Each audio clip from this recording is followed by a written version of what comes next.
Bonjour, c'est Michel Drac.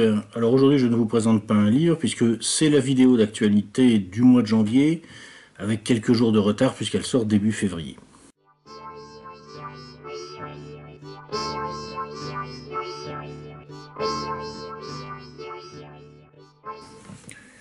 Trump est sous les attaques. Ce sont des attaques d'ailleurs qui portent plus visiblement sur la personne du président que sur sa politique. Rex Tillerson, le ministre des Affaires étrangères, si vous voulez, aurait traité le président Trump de crétin. Il a démenti par la suite. Trump s'est engagé à passer éventuellement un test sur ses capacités cognitives. Enfin, tout ça est assez ridicule entre nous. Trump a également défrayé la chronique en employant une expression inappropriée, pour parler comme les Américains, à propos d'un certain nombre de pays qui sont sources de flux migratoires importants. Il a parlé, je crois, de shitholes. En français, on pourrait effectivement traduire ça par pays de merde ou trou infâme, quoi. C'est effectivement une expression extrêmement violente. Trump a dit qu'il n'avait pas employé cette expression-là, des gens ont dit qu'il avait employé des expressions pires, tout ça n'a pas beaucoup d'importance.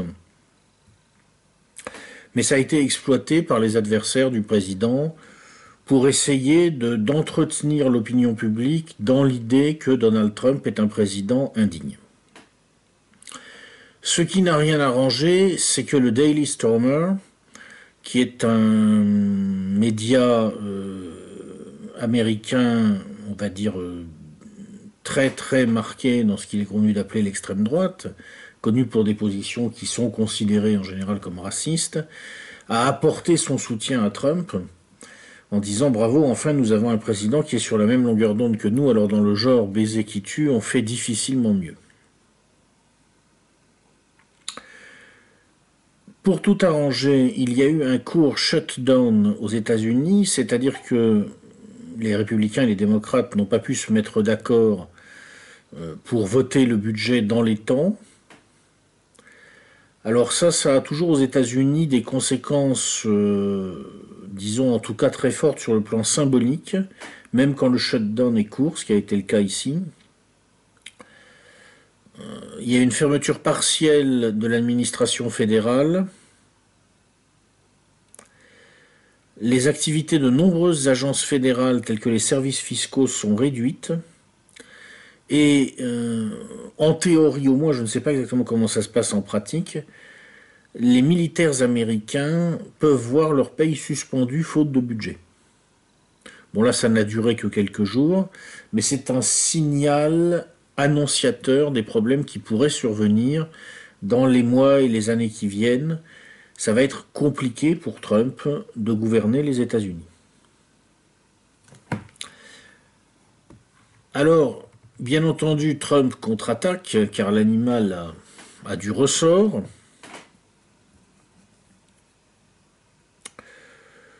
Bon, cette contre-attaque se fait en plusieurs temps. Elle se joue sur plusieurs fronts. Il y a un premier front qui est que Trump doit essayer de conserver l'appui, on va dire, de ce que l'on appelait jadis la moral majority, qui n'était ni morale ni majoritaire d'ailleurs, disons l'Amérique qui veut une révolution conservatrice. Récemment, il y a eu à Washington la marche pour la vie, pour le 45e anniversaire de l'arrêt Roe versus Wade. C'est l'arrêt qui a ouvert la porte à l'avortement, à l'égalisation de l'avortement aux États-Unis.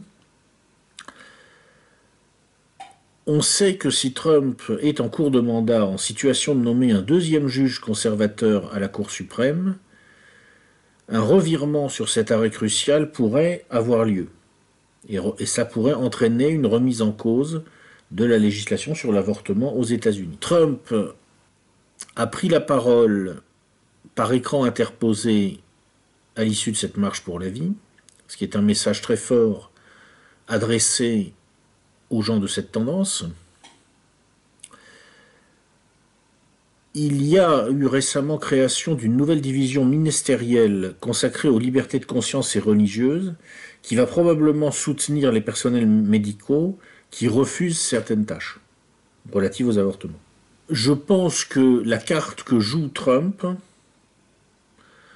qui est en difficulté à l'égard de cet électorat depuis en particulier qu'il a marginalisé puis exclu de son équipe Steve Bannon, qui était un petit peu le représentant de l'alt-right à l'intérieur de la Maison-Blanche, bien la carte que joue Trump, c'est la résurrection de la moral majority. Il va avoir du mal à donner à cet électorat tout ce que cet électorat espère en matière de lutte contre l'immigration. Il va réussir à faire des choses, il va probablement pouvoir, bon an, mal an, faire construire une partie au moins du mur qu'il voulait construire avec le Mexique. Mais ça va être difficile, les démocrates lui mettent des bâtons dans les roues. Tout le monde, en plus, n'est pas forcément convaincu de l'utilité de ce mur. Pour lutter contre l'immigration clandestine, sans doute, mais beaucoup de gens ont fait remarquer, par exemple, que ça ne changerait rigoureusement rien au trafic de drogue, alors qu'au départ, certains avaient dit que ça pourrait avoir un rôle. Ça n'en aura évidemment pas. Il y a un problème budgétaire. Le Mexique ne veut pas payer pour le mur, ce qui était tout à fait prévisible. Alors Trump menace d'utiliser les négociations, la renégociation de l'ALENA, l'accord de libre-échange avec le Mexique, pour faire payer le Mexique à travers des droits de douane. Encore faut-il que ça soit compatible avec les intérêts bien compris des États-Unis sur le plan commercial. Les Américains ne peuvent pas non plus se couper totalement de leurs voisins du Sud, qui, rappelons-le, est en très grande difficulté, qui est un État au bord de l'explosion, et ça n'arrangera pas non plus les Américains si cet État explose complètement et s'ils se retrouvent sur leur marge sud avec une grande zone d'instabilité.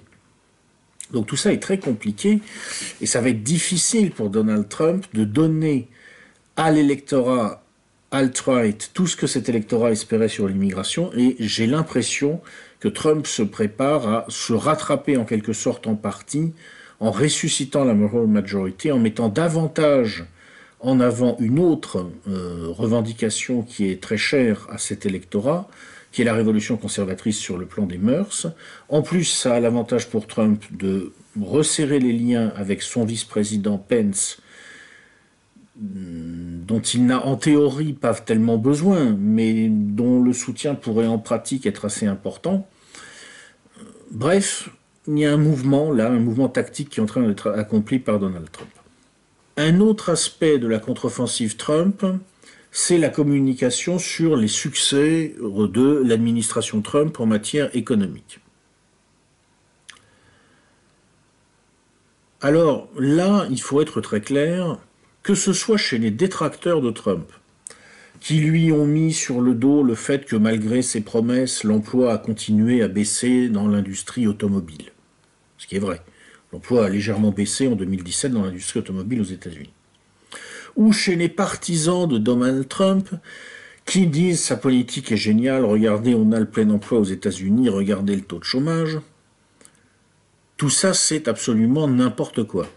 On connaîtra l'effet de la politique de Trump quand elle aura été déployée, et comme il n'y a que quelques semaines que Trump a réussi à faire passer son package fiscal, comme les accords de libre-échange sont en cours de renégociation et qu'il faudra du temps pour que tout ça soit renégocié, on peut dire qu'on commencera à avoir une vague idée de l'impact de la politique de Trump dans 1 an, et même plutôt, à mon avis, dans 2 ans.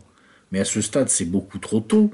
La politique en question n'a même pas commencé à être déployée en réalité, sauf pour quelques détails précis sur lesquels Trump pouvait agir. Par exemple, il a réussi à obliger Apple à payer davantage d'impôts aux États-Unis, ce qui était une de ses promesses de campagne. Là encore, on retrouve le problème à l'intérieur des États-Unis que, bien entendu, tout ça va mettre le capitalisme de la nouvelle économie sur le dos de Donald Trump. C'est-à-dire que chaque victoire qu'il remporte lui permet de solidifier certaines alliances. En l'occurrence, ici, un certain nombre d'acteurs à l'intérieur des États-Unis qui en avaient un petit peu marre de la dictature de la nouvelle économie, des acteurs de la nouvelle économie sous Obama. En l'occurrence, si on veut être plus précis, il faut quand même savoir qu'il y a maintenant à la Maison-Blanche un National Economic Council qui est présidé par un monsieur qui s'appelle Gary Cohn, qui est un ancien vice-président de Goldman Sachs, que ce monsieur Gary Cohn a été amené là en quelque sorte pour donner la caution des grandes banques de Wall Street à une instance qui est charpentée par le vieux capitalisme industriel américain, General Motors, General Electric. C'est eux qui sont en arrière-plan à la Maison-Blanche en train d'impulser la politique économique en grande partie. Bon. Donc vous voyez, on est dans cette situation, et alors tout ce que vous pouvez lire sur « oui, Trump c'est génial », il a réussi à amener le plein emploi aux États-Unis, c'est une blague. Les statistiques du chômage aux États-Unis étaient truquées sous Obama et elles sont toujours truquées sous Trump. Donc ça n'a aucune importance, tout ça c'est du pipeau. Tout ce qu'on vous raconte à l'inverse sur Trump, c'est une catastrophe, l'emploi ne se redresse pas, ça veut rien dire non plus. On ne sait pas. Pour l'instant, on ne sait pas. On sait simplement qu'il a fait un certain nombre de choix de court terme qui indique qu'il va vers une certaine forme de protectionnisme, mais assez light. Il veut surtout renégocier les accords, il ne veut pas vraiment les faire exploser en plein vol. Il le fait en lien avec le vieux capitalisme américain. Pour l'instant, les grands acteurs de Wall Street, les grandes banques de Wall Street, sont encore relativement neutres à son égard, ce qui n'était pas gagné d'avance, étant donné la façon dont les choses se sont passées pendant sa campagne, mais il s'est mis à dos le capitalisme de la nouvelle économie. Voilà. Punto, à ce stade, sur le bilan économique de Trump, c'est pratiquement tout ce qu'on peut dire, et tout le reste, ce n'est que de la propagande de gens qui exploitent des points de détail pour vous faire croire ou que c'est génial ou que c'est nul. Aucune importance. Enfin, le dernier axe de la contre-offensive Trump, c'est contre le FBI. Alors, c'est très clair, Trump, dès le départ, avait vocation à avoir des ennuis avec la communauté du renseignement aux États-Unis. Il semble qu'il ait réussi, bon an, mal an, à trouver un modus vivendi avec la CIA. Il faut voir que la Maison-Blanche de Trump, il y a beaucoup d'influence à l'intérieur, mais que via Jared Kushner, il y a des influences qui renvoient au vieux réseau du Parti républicain, bien implanté dans le swamp, n'est-ce pas, le marais de Washington, bien implanté dans la communauté du renseignement. Derrière Jared Kushner, on retrouve un conseiller occulte qui s'appelle Henry Kissinger. Il est toujours là. Il est toujours là. Et il a joué un rôle dans les premiers mois de la présidence Trump. Je ne sais pas si son état de santé va lui permettre de continuer longtemps, mais il est toujours là apparemment. Bref, il y a un certain nombre d'acteurs qui sont relativement en situation, je pense, de gérer ce président difficilement gérable, et ça s'est, pour l'instant, semble-t-il, pas trop mal passé avec la CIA, pas trop mal passé avec la NSA, même si c'est difficile de savoir exactement qui joue quel jeu dans ce marigot. En revanche, ça s'est clairement très mal passé avec le FBI, parce que le FBI a conduit des enquêtes sur ce qu'on appelle là-bas en particulier l'affaire russe, c'est-à-dire les liens supposés de l'état-major de campagne de Trump avec certains acteurs de la Russie, et donc il y a une suspicion d'ingérence du Kremlin dans les élections américaines. Et Trump a considéré que c'était de la part du FBI une attaque délibérée renvoyant à une influence politique démocrate. En particulier, on sait que un monsieur Andrew McCabe, qui était directeur par intérim du FBI, et qui était un ami proche d'un monsieur James Comey, qui était l'ancien directeur du FBI, qui a été viré par Trump il y a quelques mois, eh bien on sait que monsieur McCabe a une épouse qui s'est engagée sous l'étiquette démocrate dans une élection en Virginie récemment.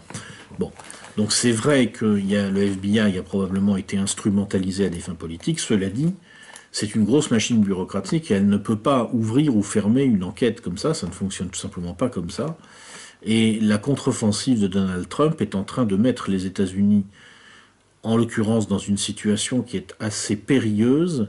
Il y a une division au sommet, ça se voit, et la communauté du renseignement est prise en otage de luttes politiques aux États-Unis de façon très très claire. On voit que Donald Trump a cherché et trouvé des terrains d'entente avec la communauté du renseignement aux États-Unis, parce qu'on retrouve clairement dans la rhétorique actuelle de l'administration Trump des éléments qui sont tout à fait à l'opposé de ce qu'essayait d'y injecter quelqu'un comme Steve Bannon, mais qui correspondent tout à fait à certains éléments que voulaient injecter dans la politique américaine des proches conseillers d'Hillary Clinton à l'époque où ils pensaient que c'était elle qui allait gagner les élections. On retrouve par exemple dans les propos de l'actuel ministre américain de la Défense, qui a présenté la stratégie de défense nationale récemment, la rhétorique relative aux menaces croissantes venant des puissances révisionnistes que sont la Chine et la Russie. C'est la rhétorique de Robert Kagan, qui était un des principaux conseillers d'Hillary Clinton avant son échec de novembre 2016. Il y a une constance dans ce que font les dirigeants américains qui vient du fait que même si Trump ne laisse personne indifférent, même s'il offre au monde un show à l'américaine sans précédent, d'ailleurs, on en parlera en détail dans une prochaine note de lecture, je pense que ce sera même la prochaine, je vous l'annonce tout de suite, puisqu'il n'y a pas de raison de différer. On va se faire, je pense dans une semaine, Fire and Fury, Inside the Trump White House, de M. Michael Wolff, le feu et la fureur à l'intérieur de la Maison-Blanche de Donald Trump. On va un petit peu faire le point sur tout ce qui se passe dans ces petits milieux dont l'évolution, évidemment, conditionne pas mal de choses. En attendant, une chose est certaine, on retrouve bien la rhétorique de Robert Kagan aujourd'hui dans les propos de l'administration Trump. Steve Bannon est bien mort en politique étrangère. Alors, un des paradoxes de la situation de Donald Trump, c'est que curieusement, il n'est pas exclu que ses ennuis ne lui rapportent et ne rapportent aux États-Unis. Ce que je veux dire par là, c'est que, ça va faire la transition vers la tendance qu'on va voir maintenant, qui est la tendance euro-divergence. Lorsque l'euro-dollar évolue de telle sorte, si vous voulez, que la valeur du dollar en euros diminue, eh bien, ça arrange évidemment les États-Unis en termes d'exportation, en termes de balance commerciale. Et c'est assez amusant de constater que on a pu remarquer ces dernières semaines que le cours de l'euro en dollars, ou du dollar en euros, si vous préférez l'inverse, tout ça a évolué beaucoup en fonction des signaux politiques des deux côtés de l'Atlantique. C'est-à-dire que lorsqu'il s'avère qu'il y a une grande incertitude, une grande instabilité aux États-Unis à cause des problèmes de Donald Trump, le dollar baisse. Mais c'est bon pour les États-Unis. C'est une forme de protectionnisme spontané, c'est une sorte de guerre des monnaies qui se fait sans avoir besoin d'être déclarée, simplement à cause des problèmes de Donald Trump. C'est assez amusant. Et en Europe, on a un peu le symétrique, c'est-à-dire que quand la zone euro a des problèmes, par exemple parce que l'Allemagne n'arrive pas à doter d'un gouvernement, c'est pareil, il y a une difficulté à faire une prévision, il y a une incertitude sur la zone euro, alors l'euro a tendance à rebaisser. Là, actuellement, il a remonté parce que l'Allemagne s'est dotée d'un gouvernement et du côté américain, le dollar a baissé parce que Trump a des problèmes, vous voyez. Mais alors, ce qui est curieux, c'est qu'en fait, ça va arranger les États-Unis dans les mois qui viennent. Évidemment, c'est pas calculé, c'est pas fait exprès, mais c'est amusant de voir que c'est justement à cause de ces ennuis en matière de gestion du marigot, du swamp de Washington, que Trump pourrait en quelque sorte, à l'insu de son plein gré, atteindre un de ses objectifs, c'est-à-dire redresser la balance commerciale des États-Unis en faisant baisser les importations allemandes venant d'Allemagne en particulier. C'est très drôle. Bon, alors maintenant passons à la tendance suivante, c'est-à-dire ce qui se passe au niveau de l'Union européenne. Alors la situation est simple, l'Union européenne est au bord de l'explosion. Je vais lister un certain nombre de faits dont les médias français parlent assez peu, je crois, dans l'ensemble. La Grèce a été touchée récemment par un mouvement de grève assez dur pour protester contre une réforme restreignant le droit de grève, une réforme qui a été exigée par les créanciers du pays. Les hôpitaux ont fonctionné en service minimum, les bateaux dans les ports étaient bloqués à quai. Il y a eu une manifestation assez importante, 9000 personnes dans le centre d'Athènes. La police a dû faire usage de gaz lacrymogène, il y a eu des incidents nombreux, les manifestants ont pour certains d'entre eux voulu marcher vers le Parlement. Origine de tout ça, bien j'ai envie de dire comme d'habitude, une batterie de mesures, nées d'inspiration néolibérale, que la Grèce s'est engagée à adopter auprès de l'UE et du FMI pour obtenir le déblocage d'une nouvelle tranche de prêts, 4,5 milliards d'euros en l'occurrence. On ne vous en parle pas, mais la Grèce, en fait, continue de couler. Elle poursuit sa descente aux enfers, alors un peu moins vite, parce que maintenant elle commence à s'approcher du fond, donc on tangente, mais ça continue. En Italie, où on n'en est pas encore là dans la crise, mais où on s'engage sur la même pente, là, depuis plusieurs années, le M5S de Beppe Grillo pourrait bien arriver au pouvoir ou créer une situation où il n'y aurait pas de majorité capable de gouverner. Il y a des législatives en mars 2018 et ce que je vous disais la dernière fois se confirme, c'est très incertain et ça va être très important. Potentiellement, nous sommes peut-être à quelques semaines d'un krach majeur sur la zone euro à cause des législatives italiennes qui voient également une forte progression de la Ligue du Nord. Nous avons Berlusconi en embuscade. Ce serait drôle, je dois dire, de voir revenir Berlusconi. Ça serait un petit peu, je pense, la cerise sur le gâteau pour Madame Angela Merkel, qui en a pris plein la gueule ces derniers mois, et qui en plus aurait le plaisir de voir revenir, n'est-ce pas, son grand ami Silvio. On verra comment ça va se passer, mais en tout cas, les Italiens risquent bien de créer un sacré problème à l'intérieur de la zone euro.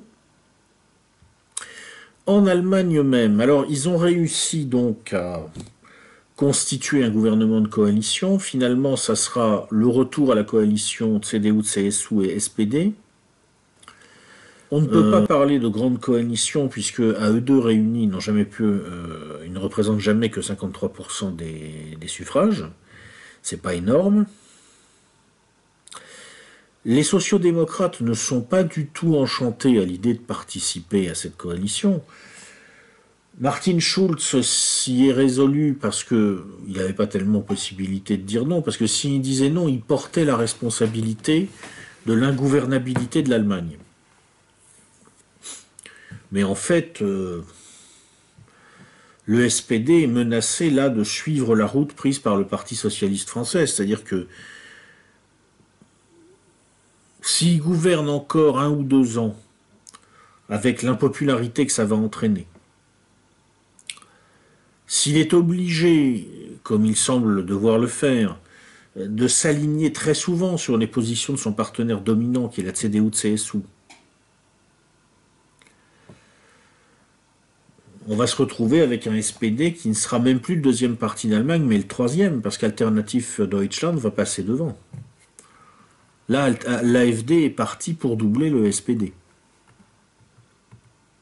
L'AfD, qui s'installe d'ailleurs maintenant au Bundestag, qui a obtenu des présidences de commission, qui devient un parti institutionnel en Allemagne. Parce que la constitution allemande fait que ce que le Front National n'a jamais réussi en France, l'AfD est en train de le réussir en Allemagne. À un certain moment, ça va poser la question d'une autre coalition possible, sur le modèle autrichien, entre l'aile droite de la CDU-CSU et l'AfD. Il n'est pas exclu que dans quelques années, l'Allemagne rejoigne l'Autriche sur cette ligne. Cette Allemagne-là, une Allemagne qui intégrerait l'AfD avec son euroscepticisme, pourrait-elle continuer sérieusement à faire fonctionner une zone euro à l'intérieur de laquelle on aurait trouvé un gouvernement mouvement 5 étoiles en Italie? Je pense que ça commence vraiment à sentir le sapin pour l'Euroland tel qu'on l'a connu jusqu'ici. Qu'est-ce qui en sortira, je ne sais pas, mais à mon avis, il va se passer quelque chose. Et puis, indépendamment même de la question économique, il y a aussi ce qui se passe dans les pays du groupe de Visegrad. En République tchèque, Miloš Zeman, un président pro-russe, a gagné les dernières élections. Il a réussi à être reconduit. Il a beaucoup fait sa campagne sur l'opposition à la politique d'accueil des migrants. Et le Premier ministre tchèque Babiš a confirmé que, en tout cas sur le strict plan de la tactique électorale, Zeman avait eu raison. Babiš a déclaré la chose suivante: si l'UE nous impose des quotas de migrants, l'extrême droite sera à 30%.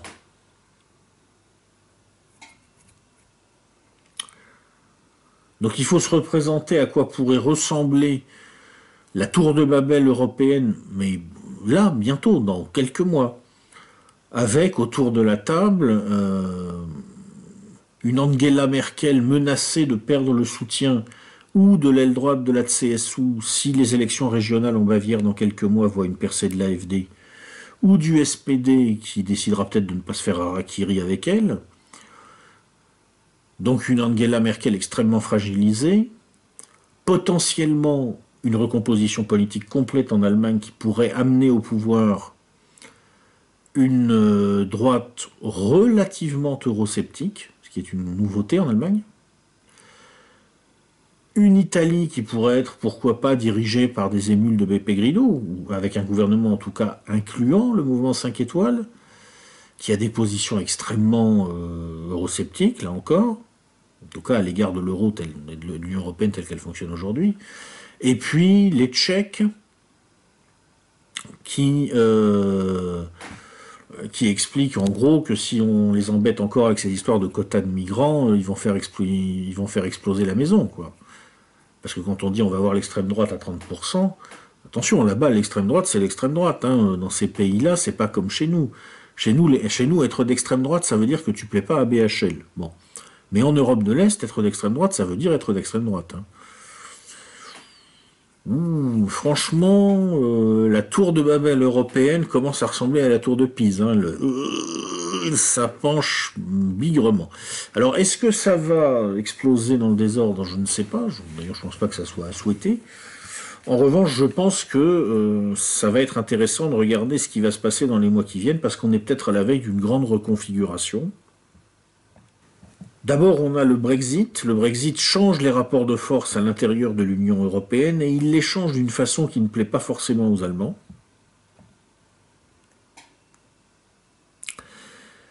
La France se trouve dans une position intéressante puisqu'elle est militairement et géostratégiquement très liée à la Grande-Bretagne. Et Macron a récemment réaffirmé ce lien. Et en même temps, elle est indispensable à l'Allemagne pour le pilotage de l'Europe. Donc il y a une carte à jouer pour la France dans cette reconfiguration.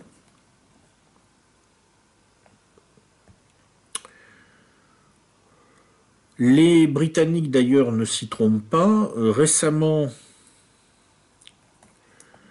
un monsieur David Lidington, qui est secrétaire d'État auprès du cabinet de la Première ministre, Madame Theresa May, a fait une déclaration, je trouve, assez intéressante, Bon, il a dit que la Grande-Bretagne ne changerait pas d'avis sur le Brexit, car après avoir pris une décision par référendum, on ne peut pas revenir sur cette décision.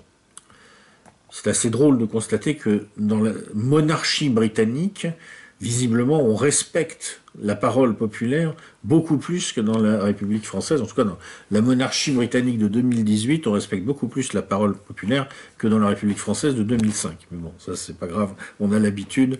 On sait que la République française, c'est une démocratie. Ouais, bon. C'est une démocratie, on va dire. Ouais, bon. Et par contre, ce qui est intéressant dans ce qu'a dit M. Lidington, c'est que il précise, il se peut que dans l'espace d'une génération, nous nous trouvions devant une UE qui serait configurée différemment de ce qu'elle est aujourd'hui. Alors je pense que ça, de la part d'un Britannique, je vais vous donner mon déconnage, mais vous voyez, moi je vois le mal partout, je pense que Albion est toujours aussi perfide, je pense que ça veut dire que si demain, les Italiens décident d'envoyer paître les autorités monétaires de la zone euro, ils trouveront une oreille compatissante à la City of London. Moi, c'est comme ça que je l'interprète. Je pense que les Britanniques n'ont pas renoncé à avoir leur Europe, l'Europe qui leur plaît, qu'ils se sont aperçus que décidément c'était pas celle que voulaient les Allemands, et que dans ce jeu-là, la France, effectivement, a une politique de la bascule intéressante à pratiquer. En tout cas, on n'a pas fini de nous marrer. Ça va être intéressant. Quel rôle joueront dans ce cadre-là les conventions démocratiques, qui sont un des grands projets d'Emmanuel Macron et qui devraient avoir lieu normalement à l'été 2018 en Europe? Alors apparemment, elles seront rebaptisées consultations citoyennes. Je ne sais pas très bien tout ce que ça veut dire d'ailleurs, quelle novlangue. Et elles devraient, d'après les hautes autorités, n'est-ce pas, servir de base à l'élaboration d'une feuille de route brève. Ah ça c'est bien. Bref, s'il vous plaît. Bruxelles, s'il vous plaît. Bref. Tout ce que vous voulez, mais bref. Pas les 136 pages de la merde de 2005. J'ai pas le temps. Hein. Donc, bref, merci. Avec quelques défis communs et des actions précises, traçant les priorités d'action de l'Union et leur calendrier de mise en œuvre pour les 5 années à venir. Bon, alors on va voir en quoi tout ça va consister, comment ça va s'articuler avec les grandes négociations en cours tout là-haut. Moi, à mon avis, il y a 3 possibilités. Un, de toute façon, tout a pété d'ici là, et donc il n'y a pas de convention de consultation ni démocratique ni citoyenne, parce que c'est le bordel. C'est pas exclu du tout, ça dépend des Italiens essentiellement. 2, c'est quand même pas très probable que ça pète d'ici là, donc on aura bien quelque chose qui va se passer. Ça va faire beaucoup de fumée, ça va permettre de blablabla, ça va agiter les journalistes qui pourront parler de l'Europe et s'extasier sur le fait qu'il y a un enthousiasme renouvelé pour le projet européen. Brrr, roulement de tambour, bam, coup de cymbale. Et puis à la sortie, bon ok, une fois qu'on aura fini tout le blabla, il y aura une discussion entre Français, Allemands et Italiens. Peut-être les Espagnols seront invités, et encore j'en suis même pas sûr. Le thème de la discussion, ça sera en gros combien de points de PIB l'Allemagne est prête à transférer aux pays de l'Europe du Sud pour éviter l'explosion de la zone euro. Et maintenir l'euro qui lui rend service parce que ça permet ça lui évite d'avoir une monnaie, le mark, reconstituée qui s'envolerait, quoi. Donc je pense que si les Allemands disent 1%, les Italiens vont leur dire non, ça suffit pas. Si les Allemands disent 2%, les Italiens vont dire non, ça suffit pas. Puis là, les Français vont dire aux Italiens, bon, si, allez, ça suffit. Alors, les Italiens vont dire 2,5%, et c'est bon, 2,5% et c'est bon. Et là, je pense que les Allemands vont dire en gros, bon, bah, on va discuter entre nous. Donc, ça risque d'être assez intéressant. Le SPD veut à tout prix sauver le projet européen. Donc évidemment, si on demande à Martin Schulz, il va dire « Mais évidemment que les Allemands doivent payer », c'est ce qu'il a déjà dit il y a quelques années. Le problème pour Merkel, c'est que si elle doit faire avaler ça à son propre parti, ça va être très compliqué. Alors là, on verra ce qui va se passer. Et en fonction de ce que décideront les Allemands, il y aura un accord ou il n'y en aura pas. Et on replâtrera le machin pour le faire durer encore quelques années. En essayant d'optimiser, en fait, pour les intérêts économiques à court et moyen terme. Et basta cosy. Je pense que c'est la seule chose qui réglera vraiment le truc et que toutes ces conventions démocratiques, alias consultations citoyennes, ça sera du pipeau. Mais je peux me tromper, peut-être qu'il va y avoir quelque chose d'intéressant. Peut-être que ça va vraiment déboucher sur une feuille de route claire avec une véritable unification fiscale imposée au forceps au besoin à certaines puissances qui sont derrière un pays comme le Luxembourg. Mais je n'y crois pas. Alors, j'allais oublier, ça va me faire la transition avec la tendance suivante, c'est-à-dire la guerre hors limite. J'allais oublier que aussi maintenant en Europe on a un autre problème, c'est la Turquie. Car la Turquie frappe à la porte. Et alors, quand je dis frappe à la porte, c'est frappe à la porte. Erdogan est venu à Paris il y a quelques jours.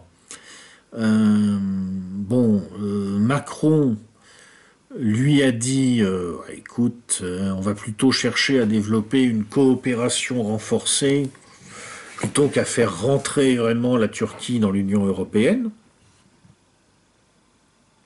Alors sur le moment, Erdogan apparemment n'a pas dit non. En tout cas, le retour que nous en avons eu en France, c'est que, il y avait eu un relatif accord entre Macron et le leader turc pour essayer effectivement d'aller vers la définition d'un partenariat plutôt que vers une intégration pure et simple. Ça se comprend que Macron prenne ce genre de position, en l'occurrence, c'est une simple question de bon sens, juste quelques petits rappels. Il y a quelques mois, un cargo battant pavillon turc a été la cible de coups de feu des gardes-côtes grecs parce qu'il avait refusé de suivre leurs instructions en mer Égée. Les gardes-côtes grecs soupçonnaient la présence de stupéfiants à bord. Ankara a condamné un acte qu'il a jugé disproportionné.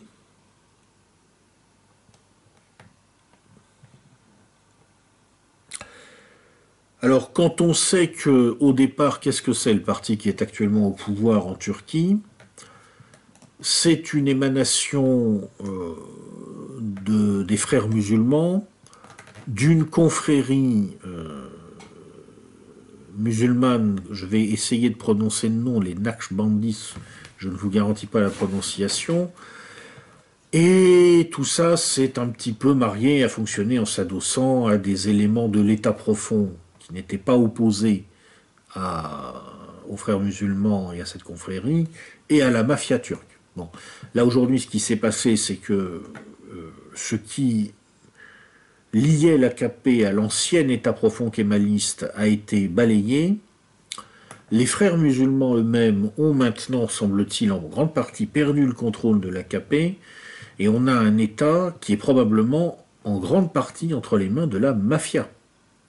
Je crois que l'État turc aujourd'hui, me semble-t-il, je ne parle pas turc, je ne connais pas bien ce pays, mais je crains que l'État turc, et d'ailleurs je le crains, je le précise, d'abord pour le peuple turc, qui est un grand peuple et qui mériterait autre chose que ça, je crains que cet État ne soit mafiatisé. Et que la réaction d'Ankara, quand il y a eu cette histoire, montre qu'on a une grande puissance militaire qui est prête à appuyer des groupes de trafiquants de drogue. Je crois que c'est à ça qu'on a affaire maintenant dans cette partie du monde. Peut-être je me trompe, encore une fois je connais mal, mais c'est la sensation que ça me donne.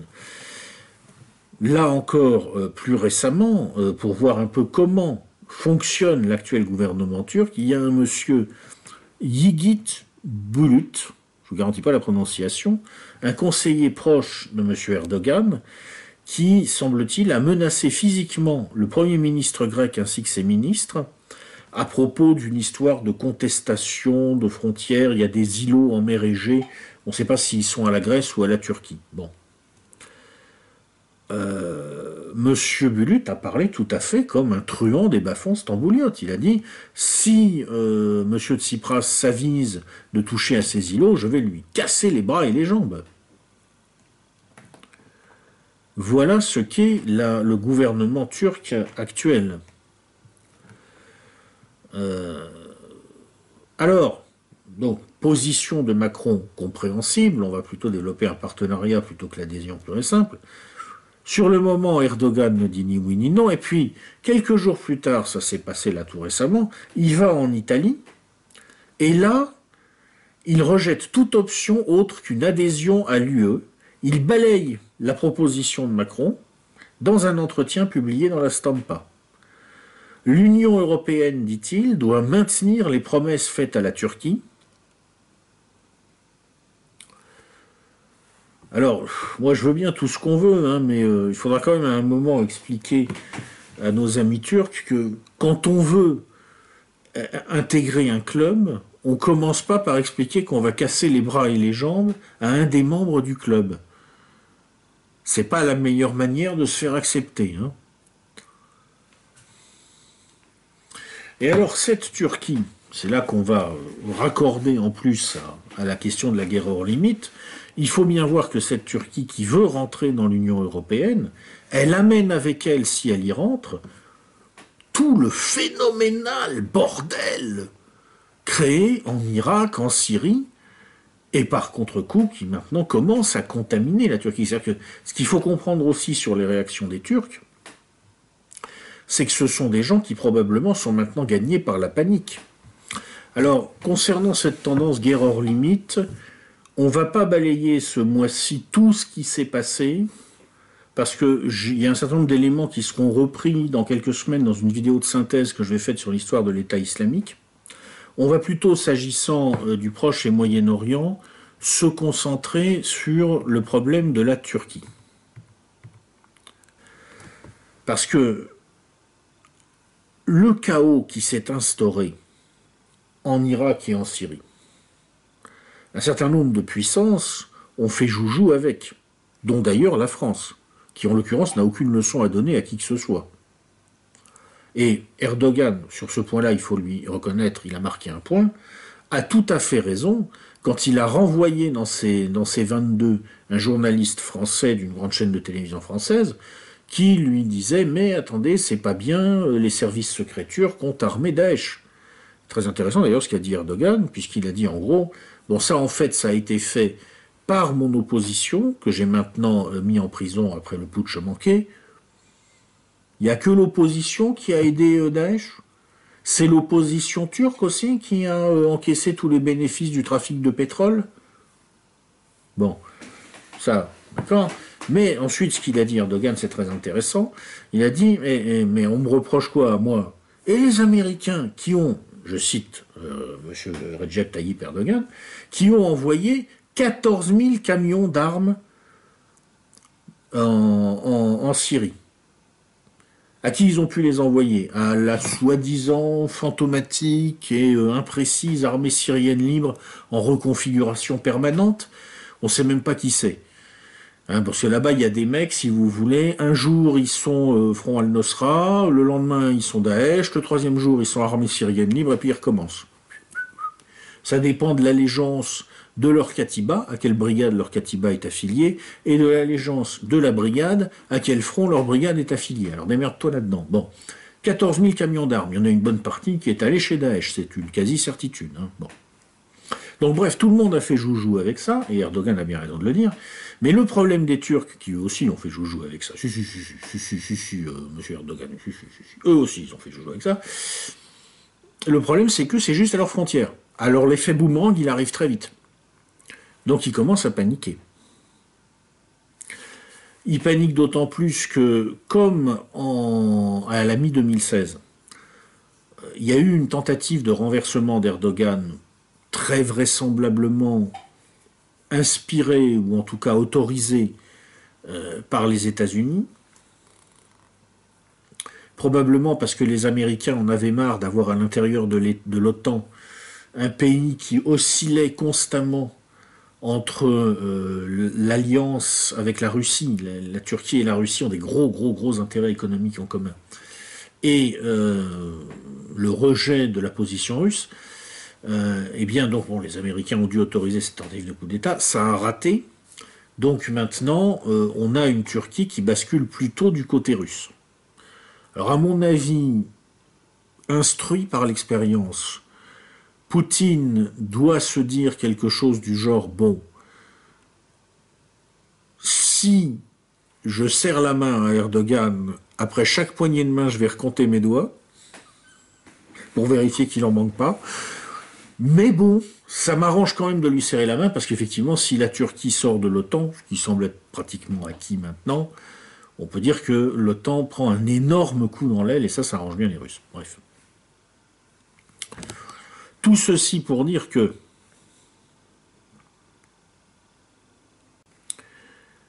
quand les Turcs ont vu que les Américains constituaient en Syrie du Nord des forces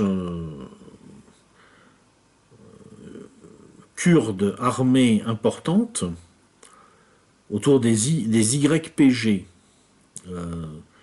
que Ankara accuse d'être en fait la branche syrienne du PKK, qui est un groupe que Ankara considère comme un groupe terroriste kurde.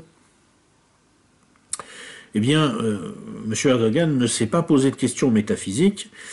Il s'est dit, si je laisse faire, là, je vais avoir une force hostile à ma frontière qui va lancer des raids sur le territoire turc et qui va tout simplement exporter la guerre civile syrienne en Turquie. Très probablement, les Turcs ont demandé aux Russes l'autorisation d'aller régler le problème. Les Russes ont dû accepter probablement pour deux raisons. La première, la plus importante, c'est que Poutine raisonne beaucoup visiblement en termes de stabilité. Il ne doit pas particulièrement porter Erdogan dans son cœur, mais il préfère avoir une Turquie stable, même dirigée par un voyou, à une Turquie instable. Et la deuxième raison, c'est que visiblement les relations entre les Turcs, entre les Russes et les Américains, Trump ou pas Trump, sont maintenant à nouveau très mauvaises. Lavrov a récemment fait un point sur ce qui s'est passé en 2017 et il a eu des mots très durs pour les États-Unis d'Amérique. Et donc les Russes ont dû se dire, c'est l'occasion d'aller montrer aux Américains qu'ils ne peuvent pas faire ce qu'ils veulent en Syrie. Non, non, non, non, c'est une zone d'influence russe. Il y a peut-être une troisième raison, mais ça je ne peux pas savoir. Les Russes ont en ce moment de gros intérêts énergétiques communs avec les Iraniens. La politique de Poutine, c'est de considérer que le concurrent gazier iranien est potentiellement un allié. Et même quelqu'un avec qui on peut faire du business ensemble, parce que les Russes ont des solutions techniques, en particulier en construction de gazoducs, qui peuvent intéresser les Iraniens. Comme les Russes en ce moment sont quand même, il faut se rendre compte du grand jeu qui est en cours, sont quand même en train d'essayer de tracer les gazoducs pour aller amener le gaz iranien à la fois vers l'Inde et à travers le Pakistan vers la Chine. Le tout dans le cadre de projets copilotés avec Moscou. Ils ont un peu d'autres problèmes et d'autres enjeux que des histoires de Kurdes qui veulent leur indépendance. Je précise, j'ai rien contre les Kurdes, je comprends très bien leurs rêves et je comprends leurs souffrances, leurs problèmes. Simplement, il faut situer le panorama d'ensemble. Comme les Iraniens n'ont pas envie d'avoir des Kurdes qui risquent de couper la route qu'ils ont maintenant établie vers la Méditerranée, eh bien, je pense que dans l'histoire, si vous voulez, les Kurdes risquent de se faire broyer dans un accord entre grandes puissances eurasiatiques, russes, turcs, iraniens, et qu'ils ont été utilisés comme des pions par les États-Unis, probablement sur commande du lobby pro-Israël, parce que les Israéliens, eux, veulent utiliser les Kurdes aussi pour bloquer le corridor chiite vers le Hezbollah, entre Téhéran et le Hezbollah. Vous imaginez un peu toute la partie qui est en train de se jouer, c'est très compliqué. Eh bien, je pense que les Kurdes vont une fois de plus se faire écraser dans cette convergence d'intérêts des grandes puissances eurasiatiques Et le seul mal que je souhaite aux Kurdes, c'est de ne plus se laisser manipuler, de ne plus avaler que on va fabriquer un grand Kurdistan, parce que ça ressemble à un mirage qu'on leur agite sous le nez pour les utiliser. Dans la réalité, si les Turcs, les Russes, les Iraniens se mettent d'accord, c'est tant pis pour les Kurdes. Les Américains ne vont pas risquer la Troisième Guerre mondiale pour le Kurdistan. C'est bien évident. Donc voilà où on en est, et voilà la situation en particulier de la Turquie, qui est donc intervenue au nord de la Syrie. M. Erdogan a envoyé l'armée turque faire le ménage dans les zones où les Américains étaient en train d'installer ces forces kurdes, de les équiper. Est-ce que ça s'est fait avec ou contre Bachar el-Assad? C'est très difficile à dire. Ankara a dit qu'il avait prévenu Damas avant de le faire. Et la République arabe syrienne, elle, par la voix de ses représentants, a fait savoir que non, pas du tout. Elle n'avait pas été informée de l'opération turque avant que celle-ci ne se déroule.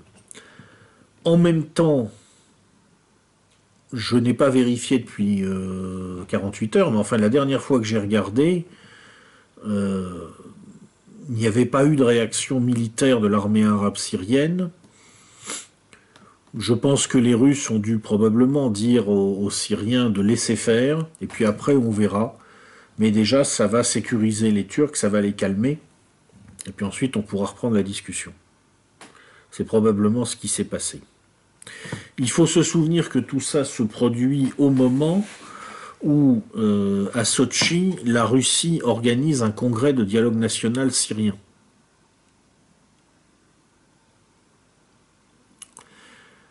Qui est une démarche parallèle aux négociations qui ont lieu par ailleurs à Vienne. Je pense que les Russes organisent ce congrès parce qu'ils pensent qu'en fait le vrai rôle des négociations de Vienne, c'est de faire en sorte que surtout ça n'aboutisse pas.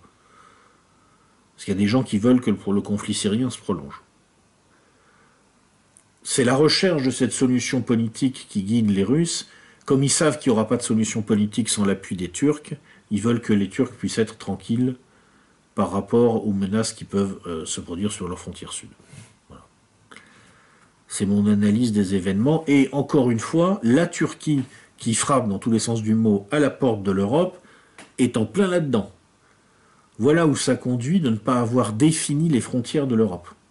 On a maintenant des types qui sont plongés en plein dans une situation extrêmement explosive, qui peut déboucher à tout moment sur une guerre ouverte incontrôlable, et qui disent que on leur a promis de les inviter chez nous,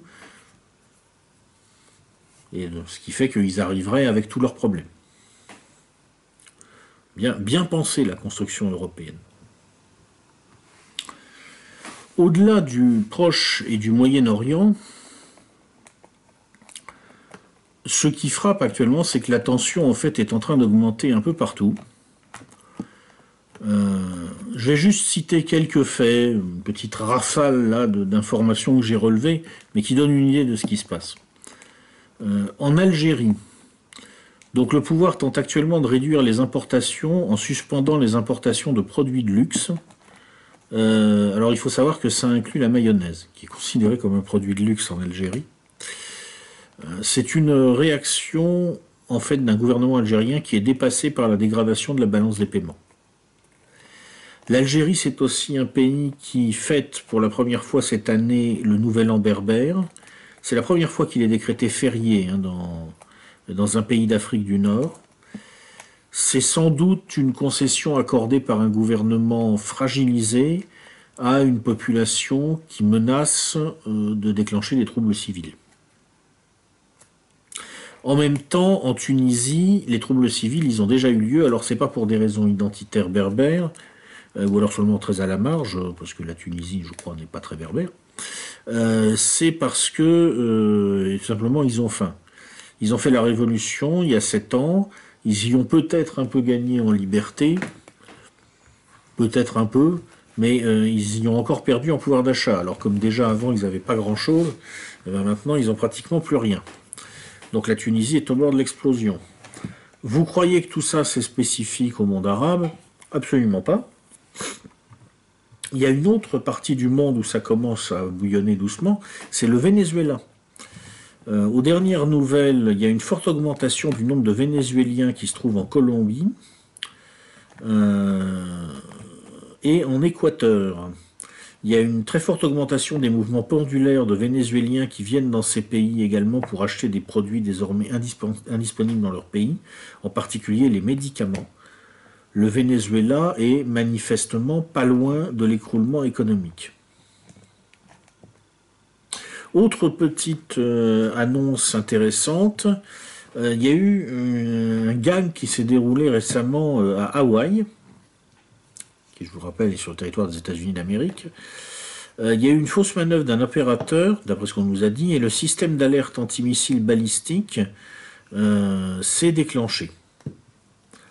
Alors ça peut être une vraie erreur, mais si c'est le cas, leur système est très mal conçu, parce que ça veut dire qu'avant d'envoyer des messages à des centaines de milliers de gens pour leur dire planquez-vous, il y a un missile qui arrive, il n'y a même pas une case à cocher du genre oui je confirme, c'est juste tu appuies par erreur sur le bouton et boum ça part. Ça me paraît un peu gros. Moi si j'avais un pari à prendre, j'en sais rien, mais si j'avais un pari à prendre, c'était un test. Pour voir comment ça allait se passer et en combien de temps la population pouvait se planquer. C'est pas exclu parce que la Corée du Nord, on sait jamais. On sait jamais. Bien entendu, la guerre continue au Sahel. On a encore des soldats français qui se sont fait tuer récemment dans un attentat à la voiture suicide. Et d'une manière générale, la situation sécuritaire a tendance à se dégrader au Sahel. Parce que l'armée française y est allée, elle a pu un peu remettre un peu d'ordre, mais ça coûte cher, on n'a pas beaucoup de troupes, on n'a pas beaucoup de moyens à y consacrer. D'ici à ce qu'à l'occasion d'une prochaine grande récession et d'une forte dégradation économique mondiale avec une chute de tous les coûts des prix des matières premières, on ait des zones entières en Afrique qui finissent de sombrer, il n'y a pas loin. Au Kosovo, tiens, encore une autre petite information, un leader serbe partisan du dialogue avec la majorité albanaise, un monsieur Oliver Vanovic, s'est fait tuer. Et cet assassinat bloque les discussions entre les deux communautés. Là aussi, on a une zone où ça mijote, on ne vous en parle pas, mais c'est toujours là, ça mijote. Hein. Puis attention, les Serbes, ils ont de la mémoire, ces gens-là. Hein. Et puis, en Ukraine aussi, il se passe des choses intéressantes. La Russie a d'ailleurs accusé les autorités ukrainiennes de se préparer à une nouvelle guerre, après le vote d'une loi à Kiev qualifiant d'occupation temporaire russe le conflit armé depuis 4 ans dans le Donbass. La loi en question dénonce une agression armée russe et qualifie donc de territoire temporairement occupé les républiques populaires autoproclamées de Donetsk et de Luhansk. L'Ukraine, qui a de grosses difficultés économiques,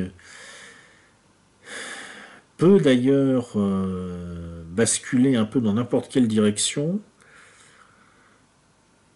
Il y a plusieurs signaux qui ont été reçus ces dernières semaines qui semblent indiquer que la montée en puissance des ultranationalistes en Ukraine commence même à inquiéter les gens qui au départ les avaient aidés.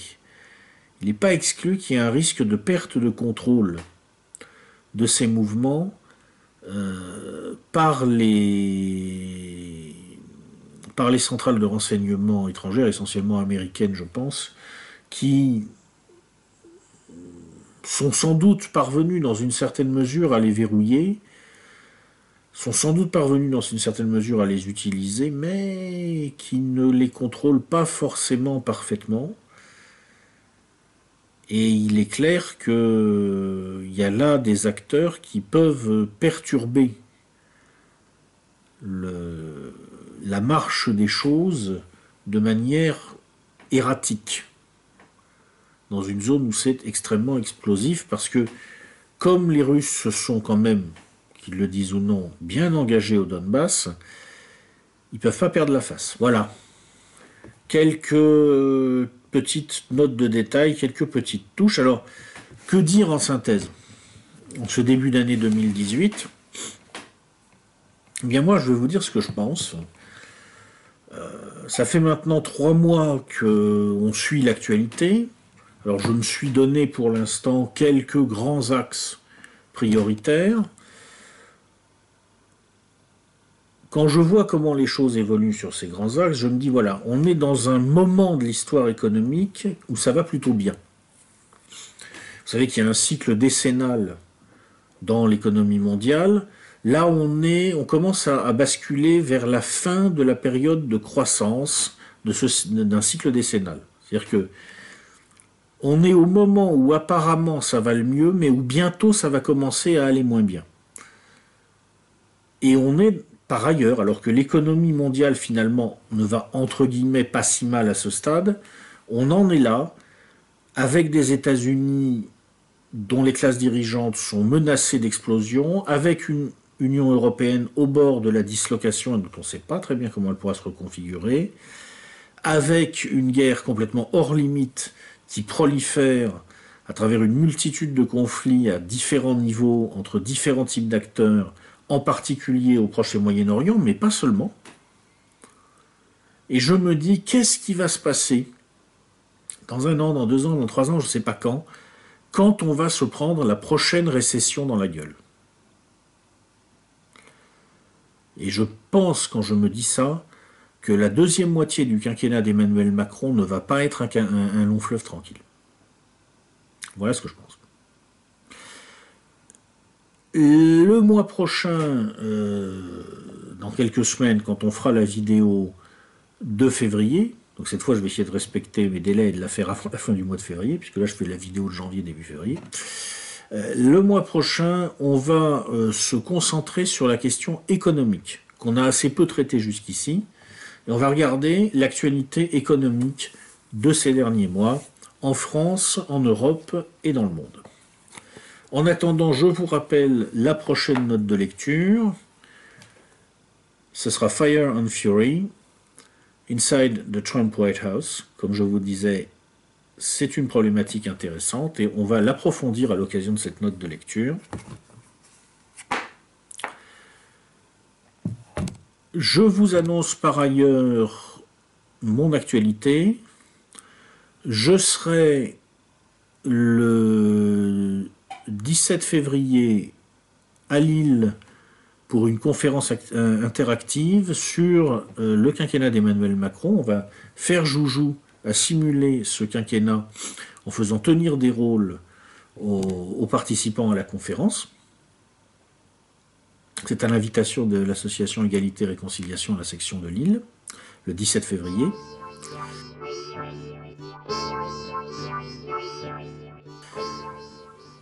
Et j'en profite pour vous annoncer également que je serai probablement dans quelques semaines à Toulouse à l'invitation de la revue Rébellion. Ça devrait être vers la mi-mars. Mais je vous en dirai plus quand je saurai exactement quand et comment ça se passe. Voilà. Et je vous dis donc à bientôt.